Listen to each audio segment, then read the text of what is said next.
Welcome back to another episode of CREview. Here with Dill again. It's our weekly special guest. This week we are somewhere special, or random I guess, but special to us every time. It's a trip away. Our producer spun the wheel. Today we're in Montenegro. Montenegro. Was that Cool. Josh? I know it's in Europe. I know it's it's Eastern Europe. It's near Croatia, Serbia. So we're in Montenegro.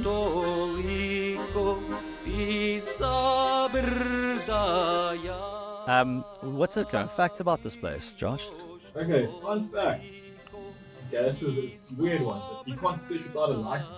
Really? Could teach a man to fish, but he's gonna get his license first. Yo, Beautiful. beautiful place in summer. Really, really beautiful. In summer, yeah, it's good. We're enjoying it. In winter. No, So how do you know? you told me earlier. Welcome to CREview, where we talk everything commercial real estate marketing, from creative ideas, tips and tricks, how to generate leads, and talking to some of the top commercial real estate professionals and how they run their marketing. As a commercial real estate specific ad agency, we are here to push the boundaries when it comes to marketing in this industry. So in this episode, we're going to provide a guide for your commercial real estate acquisitions marketing. Yeah, so we're just going to give you some nice ways of attracting potential investors into your available properties. Cool. If you don't really know who you're talking to, if you don't really know your audiences, you're going to fall. You're going to fall flat. Flat, yeah. You're going to fall short. It's not going to be good. So first things is defining your target audience is probably the most important thing. The idea here is if you're selling a property, you're trying to attract the right investor to that property. So understanding the type of investor that you want to attract is really, really important. So you need to consider certain factors when you wanting to market to certain types of investors. What are their investment goals?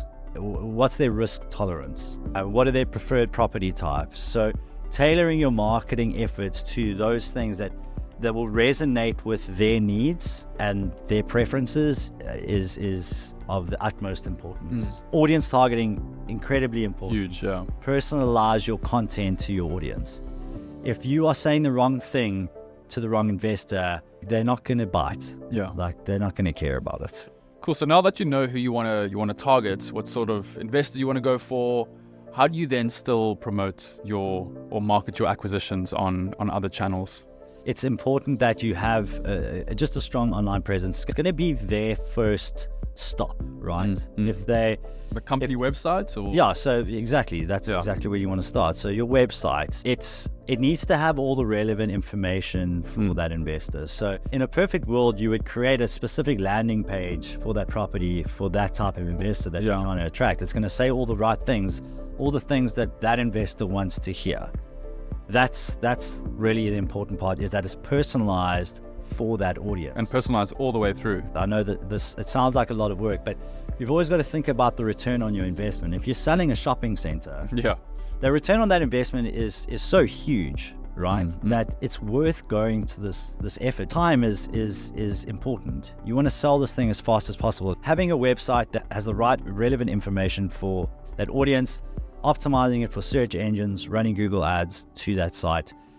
That's your first point of contact for these guys. That's where they're going to go first. Is social media a big thing in terms of acquisitions and an investor group? It depends, right? It depends where you do it. I think there's an awareness component that most people are on some sort of social media site or platform, where really no matter how old they are, it just depends on the platform. So just even getting in front of them for a period of time is going to be important, whether they click on you or not. You want to start showing them something, and even if it's not social media, but it's, if they spend a lot of time on, reading Forbes online, running display ads through that network, you're going to start getting in front of those guys. But if they click on anything with they remember it and they Google it, they're going to a website. So it's an important hub for you to have. Yeah, but social media, what you're saying is also it's just a good portfolio, a nice little reference and awareness sort of bank. And we don't really like to box people into stereotypes and age groups, but because everyone is different, and we know people that are in their 60s that utilize TikTok a lot to find properties. We know guys that are in their 40s that don't have any social media accounts at all. So you can't really say, hey, this guy isn't going to be on social media, or that guy is, because you never know. Are there other sort of marketing efforts that you can take? I think content marketing is a big one. Content marketing is basically creating content that you kind of hoping your ideal audience is going to come across at some stage, right? And so this can be in the form of blogs, videos. It could be a white paper, a case study, but anything that you've created that you're putting out online, trying to attract people to come in and look at this stuff. It's very similar to, I'm weighing up a property to a bicycle, but it's still, it's a physical thing. And I am now going and buying a bicycle on Monday, but I've chosen a specific bicycle because I went on the website after seeing an ad, and I've bought into the brand. But the brand itself, I was watching videos, they have blogs on there as well. It's a bicycle, you're going to ride it, it's a property, you're going to have your store in it, you're going to get your... But those guys sold you. Right? They sold me. They sold you on the fact that you believe that they are credible and trustworthy. Yeah. Because they have all this other content. Exactly. That builds up to the sale point. Exactly. The bicycle, the property. I went to them and they sold me. That is almost the epitome of good inbound marketing. Yeah. What sort of outbound tactics can you take? But, outbound marketing it's a bit harder, right? So you want to hit harder, but some good ideas obviously build email lists. Email marketing is really, really important. So you want to build and maintain an email list of potential investors and clients that you're able to send regular updates to, newsletters, property highlights, your market. So all that content marketing that you're producing, you want to outbound that shit as well to show your expertise. So all that analysis and trends and all that work you've done from an expertise point of view and these investment opportunities that you have, you want to push that out through email marketing. And now you also, you started off with defining your type of investor that you're looking for. Now you're able to segment and personalize that experience even further. Yeah. So you know that in your email list, you've got these types of investors. You want to do this very organically. You want to produce great content so that people want to subscribe to you and they want to see the properties that you've got to sell. What physical stuff can we do as well? Commercial real estate is obviously a massively relationship built industry. Yeah. Go to industry events, go attend conferences. Is ICSC worth it? Of course, those sorts of things. Right, ICSC, whatever conference, applies to your industry. It's important to go to those, network, meet the guys. Meeting those people is going to help you get a foot in the door, obviously. And then with all this other marketing, that's going to kind of take you to another level. So establishing that very strong network. Now, say one of those investors, and now you've sold them a previous property in the past, and now you have another one similar to that. You know that they may be interested if they're wanting to grow their portfolio. Exactly. And if you've got a bunch of those guys on your email network and you've segmented them into like proper groups, you can send them very, very targeted emails that you'll know that these guys will be interested in that. You also need to have your property. Yeah, you need to show your property. You need a visual representation of your property. What would you recommend in terms of marketing for acquisitions? I mean, we've spoken about this in a lot of podcasts, but your basic visually appealing materials doesn't always look that great. But any high quality photographs, virtual tours are great. Detailed property descriptions, these can capture the attention of investors. I love the storytelling aspect of video content when it comes to your properties, doing walkthroughs, showing your potential investor and this audience that you've segmented and you know what they want, telling the story that they want to hear about this property. Yeah, so shoot a few different videos, right? Telling different stories to them. Trying to make it as relevant as possible for that audience. Looking for office or retail space? I've got the perfect location for you.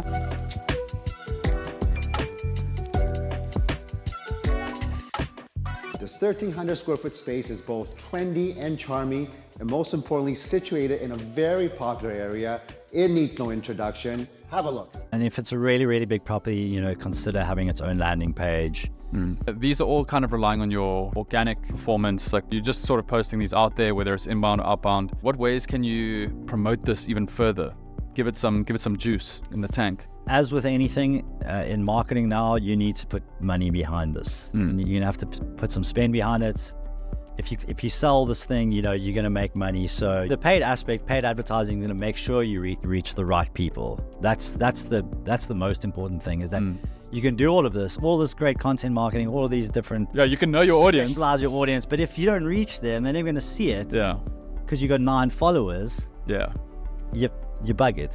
So Google search ads, Google display ads, LinkedIn, whatever you need to use, Facebook, Instagram, use those paid platforms to target those very specific audiences that you've created, so that you are essentially reaching these potential investors wherever they're spending time. It's a whole relationship network in commercial real estate. How can we break through that ice? Because, an ad can get to the point where you look at that ad and you don't trust it. No, you don't. It's just you don't something, always trust an advert. It's on a screen. What ways can we build that like relationship side of this process? 100%. Ads are not always to be trusted. Look at forming some partnerships with influencers in your industry. It's a difficult industry to kind of get into, but there are some thought leaders in the commercial real estate space.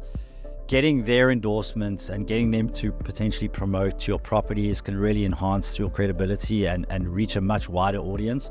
If you got a buddy up that specializes or is known in that sort of space, give them a call and be like, listen, do you mind? I'll give you a little commish. Yeah, I'll buy you some beers. Yeah. If you're trying to sell something in commercial real estate, this is the way I'd go about doing it. If you go about doing it this way, you're going to have an incredibly good chance of selling that property over a competitor and doing it way faster than you probably would normally by just listing it on a platform. Yeah. See where we are next on the next podcast. Thanks for watching. If you like the video, like it, subscribe, send it to your friends. Yeah. Hopefully you found some value. Sweet. See you next time.